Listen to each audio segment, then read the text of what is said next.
good? My name is Charity Croft. This guy's name is Dylann Roof. He murdered 9 black people in the Charleston Church Massacre. Do you love him? Okay, well this guy's name is George Zimmerman. He was a local vigilante that got off scot-free for murdering Trayvon Martin, and since then, countless other black people have been murdered by these people, and they also got off completely without charge. Do you love them?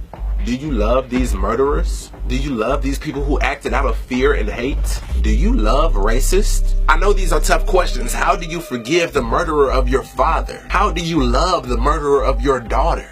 But they are questions worth discussing nevertheless. We always talk about how hard it is for black people, and it is true, we do face struggles that other races could not even imagine.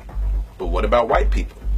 Have you ever wondered what are the factors in a person's life that leads them to becoming a white supremacist?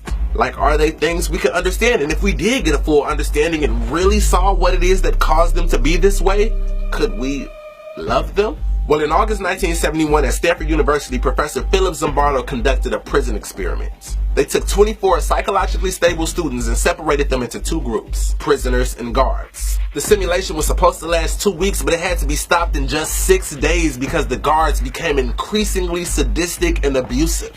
Despite the fact that they were all classmates, when one half of the class was put in a position of power, those in power began to demean, abuse, and even torture the other students. In the words of John Delberg Acton, power tends to corrupt, and absolute power corrupts absolutely. I mean, think about it. In this world, white people, specifically white men, are born with a sense of power. They are born with the cards in their favor. Their ancestors have literally written our history books in such a way that it seems like every accomplishment worth accomplishing was accomplished by them. It appears that every invention worth inventing was invented by them. And it seems like every single country that did not have white people on it was discovered by them. In this society that glorifies white maleness, in this society where if you do a Google search of the word God, you will see hundreds of pictures of white men, why wouldn't there be white supremacy? It seems to me that it should be more surprising that all white men aren't racist. I know this might be a tough pill to swallow, but maybe we should have a little bit more empathy for the white man. Now, I am in no way trying to justify the actions of racists. I am in no way trying to justify white supremacy. I am merely suggesting that maybe even racists are no more than just products of their environments. Maybe they're just people that grew up in isolated areas with very few minorities, so since birth they've been told that other races are thugs, murderers, criminals, ghetto, illegal immigrants, terrorists, whatever. And just as much as they're told that, they are reminded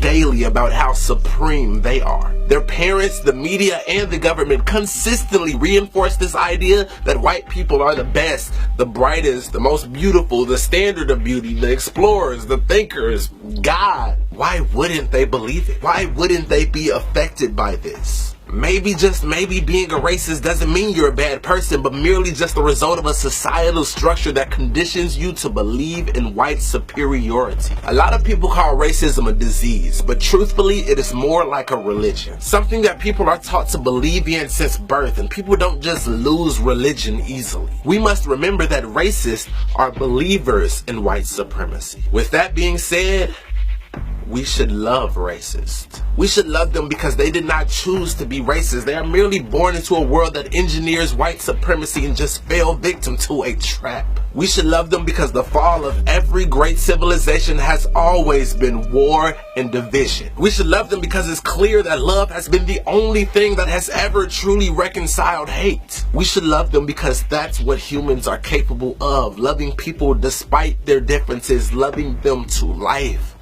helping them to finally live. I love you.